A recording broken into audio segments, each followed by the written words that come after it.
making stronger and stronger material. We also learn how to use weak materials, more recyclable materials, but through hierarchical structure, making it strong, making it useful. Just like our skull. Our skull, the chemistry of that is very weak, just proteins and minerals. But yet it's very strong, and it can protect us. Okay, so for my last pitch here is I wanted to summarize the principal structural hierarchy. Okay, in a non-hierarchical material, it's not crack tolerant. So that means if I have a small crack, it's okay. Small cracks, right? Just like airplane. Each time airplane landed, the engineer rushed to measure to find out how big the flaw is. If the flaw is big, we got to replace the airplane, right? So we have big crack, then the material will fail. Now in a hierarchical material, okay, the dissipation zone, the toughness, depends on scale. Okay, from nanoscale, and just like the experiment, right? Professor Franco's experiment shows the strain varies from each scale, from nanoscale, which scale go up to different properties. So in a hierarchical material, you have a small crack, I got small dissipation. For large crack, I get large dissipation. So the toughness is increasing with crack size. So that's why this is robust. Okay? It doesn't matter you make small crack or large crack. It's always tolerant, always robust, reliable. Okay. So the principle of that starts with nanoscale. Start with nanotechnology. Why is nanoscale important? Because nanoscale gives us high strength. Smaller is stronger, right? The strength is important because in a hierarchical material, high strengths give us higher fracture energy. Okay, this is important. I'm connecting energy to strength. Okay, because the next level is a composite. You put them off, the stronger the component, the fiber is, then the harder I can pull. Okay, without failure. So the higher fracture energy, leads to more uniform stress. This is a fault tolerant idea. Energy make the stress uniform. The more uniform stress leads to higher strength, right? Because now the stress is more uniform distributed, so I can sustain higher load. So this is a positive cycle. Positive cycle in the structural hierarchy. This is how hierarchy works. So let me conclude this part by saying biological materials are robust, environmentally friendly, sustainable, have been tested by evolution for survival. Their hierarchical structures show features of convergent evolution, i.e. hierarchically staggered composite structures. And strength and toughness can be simultaneously enhanced in hierarchical materials. Okay? I showed you one example, right? In experimental evidence, toughness and strength can increase in simultaneous hierarchical material yesterday in my second lecture on nanotechnology material. Just a very simple copper. As soon as you establish hierarchy, you could separately control strength and toughness. Okay, you don't have to. There's no longer trade-off. Right? No longer higher strength means lower ductility.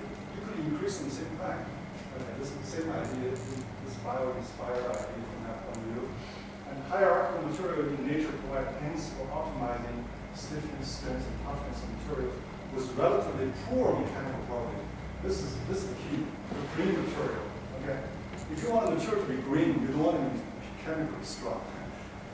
The strong chemical bond is the pollution. It's the origin of pollution because you cannot degrade them. You cannot break those bonds. Once they exist for a long time. Okay. So perhaps we should be really careful about carbon-based materials. Carbon bonds are very strong. It all can be very strong. And nanoscale is basically length scale in biology and plays a fundamental role in building hierarchical materials. Thank you. I'll just conclude this part of the talk. See if you have any questions.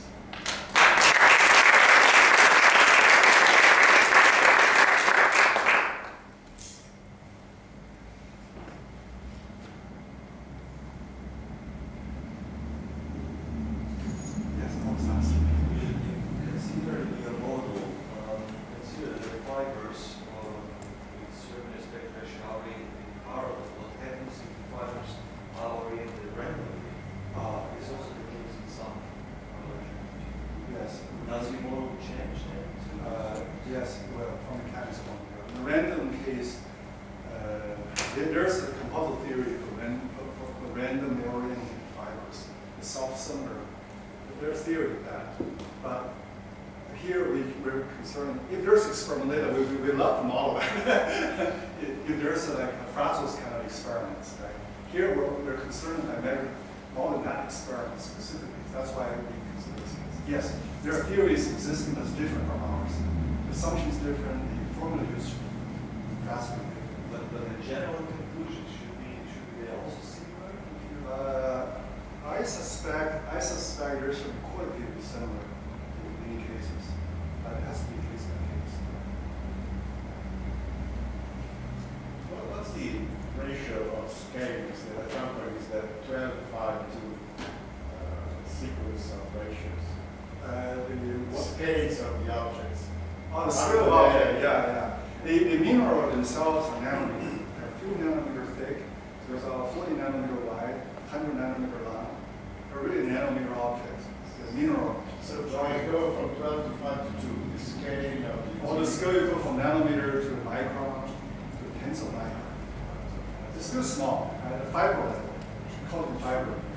Not really macroscopic tests. And there's a lot of people doing macroscopic experiments as well. But they often describe it as continuum in that case. Because a lot of the vast community biomechanics really treats bone as homogeneous material. So now I think this material science perspective allows us to see as a heterogeneous material.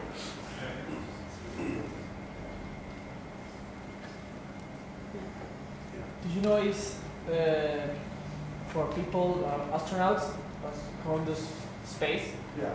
there is an effect on the hierarchy of the bones, or just? I'm not sure if I know the answer, but I understand they use minerals. And they go, so the force is very important, right? The mechanical load on the bone is very important for regulating how many bone mineral content you keep in our bone. There's a biochemical pathway sensing what mechanical load versus we're sustaining every day.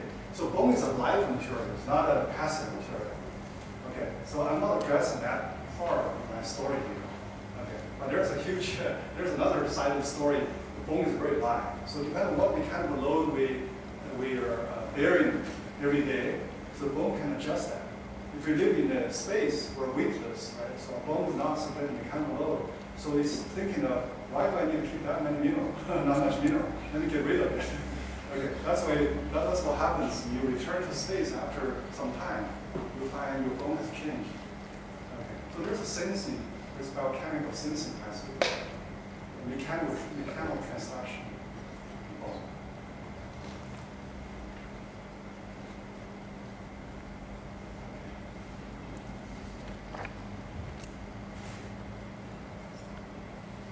Do you think the same idea can be applied for soft tissues?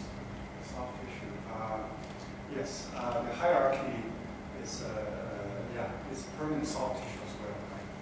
This afternoon, I'm going softer and softer.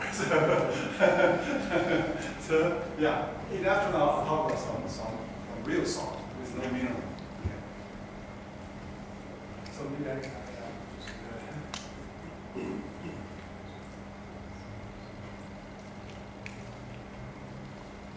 Okay, so now I wanted to discuss another, I think this is quite interesting story here. The story of gecko. Okay, and this animal is just fascinating. Okay, just fascinating. So this is more like surface, right? Aviation, and this is probably surface. And it is fascinating. This guy is fascinating because it has a long history of curiosity, human curiosity. Human beings have always been curious how this animal was able to climb, ceilings and walls effortless, without effort. Right? And but new things keep emerging also, right? New research, new findings keep emerging, making more and more fascinating. Okay.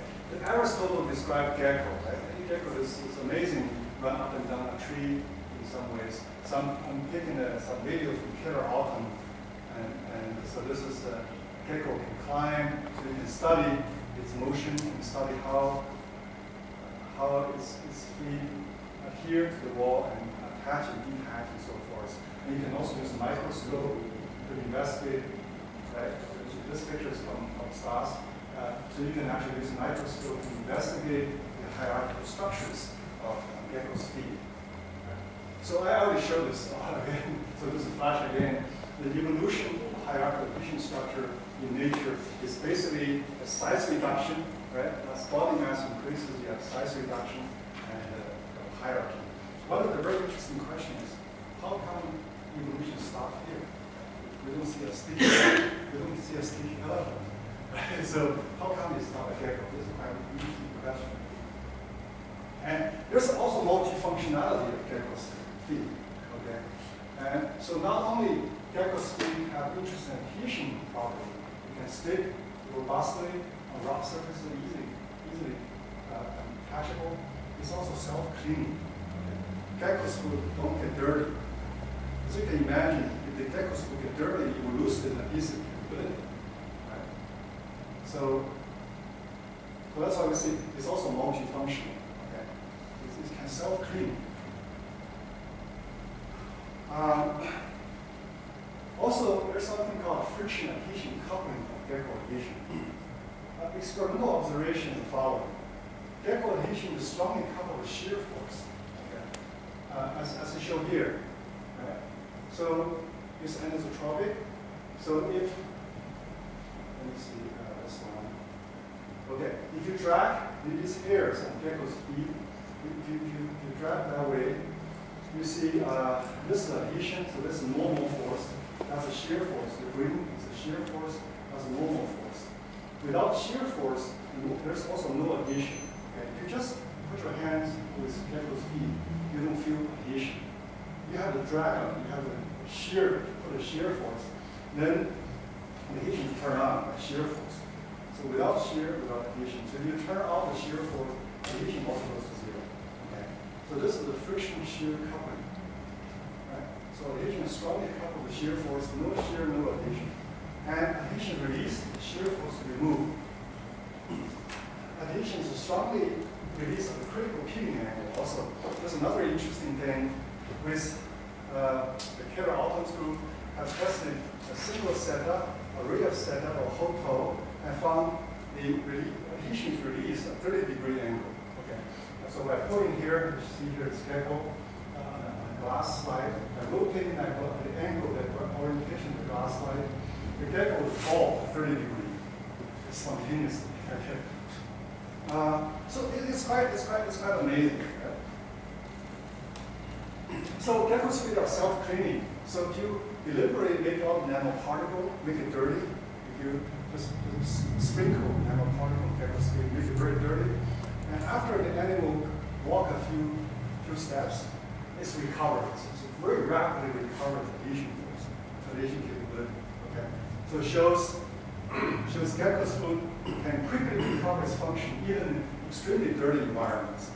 Okay. Now, there's a lot of content mechanics models in the literature. Trying to understand gecko, people use KKR, people use Kendall model. So Kendall model is a representative model in content mechanics. Understand adhesion. Kendall model is basically elastic tape. It's elastic tape adhering on a table. Okay, just imagine you've got Scotch tape adhering on a table. Okay, so that model is described as Kendall model. So this is elastic. So by considering the virtual work done in the peeling proceeds, you peel off the small segments, you can calculate the peel-off force, the critical peeling force. It depends on the surface energy, it depends on the stiffness and the thickness of the tape, and so forth. So here plots the Kendall model. Okay, the total force behaves this way. This is peeling angle at each angle. Sorry, I should put it on this phi. So here I have theta. So theta and phi is the same thing. Okay, as you vary this peeling angle, if the angle is very small, okay, as the angle is very small, you get the peeling force increases. As peeling force 90 degrees, the peeling force drops. So it's strongly angle dependent. Right?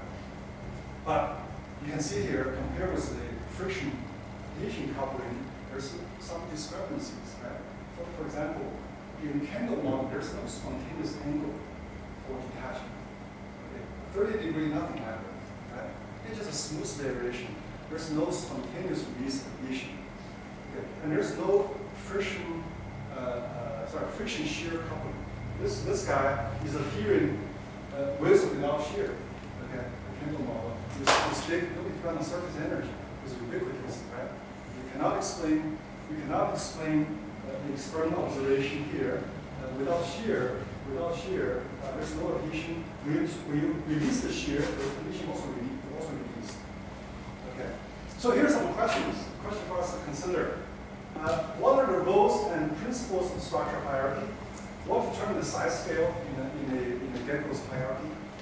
And also, gecko's adhesion requires self-cleaning, strong attachment, easy attachment in the same material. These are contradictory. You think from the mechanics point of view. Self-cleaning means no adhesion. Right? Self-cleaning means I cannot adhere to any particle, dirty particles. Yet I want to have strong attachment when I need to, when I want to apply, and easy detachment in the same material. Is it possible to explain all these seemingly contradictory phenomena in single mechanics model? Okay. I'm sure physicists can come up with many statistical models. Okay. But I believe there's no reason why mechanics, or at least content of mechanics, cannot capture this. Right? So far, the conclusion from experimentalists is the chemical model fails. So you need to invent some solid assumptions. Right? But so my question is, can we just use this existing framework? Can we explain this phenomenon? Okay. So the friction adhesion coupling of gecko adhesion contradicts all conventional contact mechanics model. For example, JKR, DMT, Moshe-Blackwell, Kendall. How can we really concept friction adhesion with existing contact mechanics? Okay. So now I wanted to just spend a little bit of time addressing each of these questions. Okay. The hierarchy and this friction adhesion coupling. Okay. The role of structural hierarchy. Okay. Again, we come up with I just showed you the Russian low model, right? Russian low model, we have the hierarchy models. Here we have brush on brush level model. Okay. So we're kind of inspired by this structure here. We have these nanoscale hairs, okay, sticking grows on next level hairs, and then the next level here grow on even thicker hairs, brush on brush, right? Like trees. Okay. So we have the geometric parameter here. We have each level, we have fiber radius, like a width, okay, like an inclusion width of the fiber length and density. Right? So again, we need three principles. Okay. The first one, again, robustness. Robustness is always the guiding principle here. Flow tolerant adhesion. Let me explain a little bit, okay? Because this may not be exactly what happens in the terminal spatula, the terminal hairs. There may be more like Kindle, but this is applied to hierarchical structures. Because in the structural hierarchy, in this level, I'm not necessarily concerned with adhesion here. I'm also concerned with adhesion here and here, right? So this is a kind of generic adhesion model for the hierarchy. So this trunk may not necessarily be nanoscale, but could be a higher scale, okay, with some intervisual interaction here. So imagine you have a here like this in contact with the substrate, but the contact is imperfect. So you never achieve perfect, and nothing is perfect in the world, right? So imperfect contact. You say, how does contact strength change when the diameter of this cylinder, this hair, changes? Okay. So here's from a contact mechanics, you can calculate. So here's the plot of how the pull-out force, normalized pull-out force, change with the diameter of the radius of this hair. Okay. The square root of this radius. Right. Actually inverse. This is the radius. This is denominator. So 1 over square root of r. Right. So for very large fibers, for large hair, the strength is small. That's because they have a crack-like figure. As the radius decreases, the strength of the fiber increases, right? But only up to a certain amount, then it plateaus. Okay? As you can do a calculation. Here's a plot, the stress distribution in the contact area. For very large case, very large fiber, you get stress concentration, right? This is a crack-like figure, right? As you decrease, as you move up, and the stress becomes more and more uniform. At this point, it becomes fully uniform, and you will underchange. Okay? Same idea, okay, same idea. And you get this Irving number. So fractional energy, Young's modulus, square root of strength R over 1. Okay? And use keratin, put in the number of keratin, you get R is about 200 nanometer. That's the size. That's the size for the keratin. Okay. But the important concept here is that higher adhesion energy leads to more uniform stress and cool-off. Right? This is different, again, from classical fluid stress concentration. Okay. But now I want to apply the same scaling law, the Irving number, same scaling law for tolerance to all scales. Okay. I want not only for nanoscale content, but for each of these interaction between substrate and each of the pairs, I want this to be always satisfied. Okay. So I'll explain that. In my view, I didn't model rough surface, right? So I'm sure you will hear from Dr. Person about his lecture. We'll talk about surface roughness, more refined model. In this view, the surface roughness, if you have a rough surface, is treated as cracks. Okay, it's treated as, once you have roughness, you don't get full contact. Okay, some kind of flaws in the material. So from that point of view, we say this has to be roughness tolerant. So from that point of view, the surface is never perfect. So you always get some imperfect contact, no matter which scale you talk about.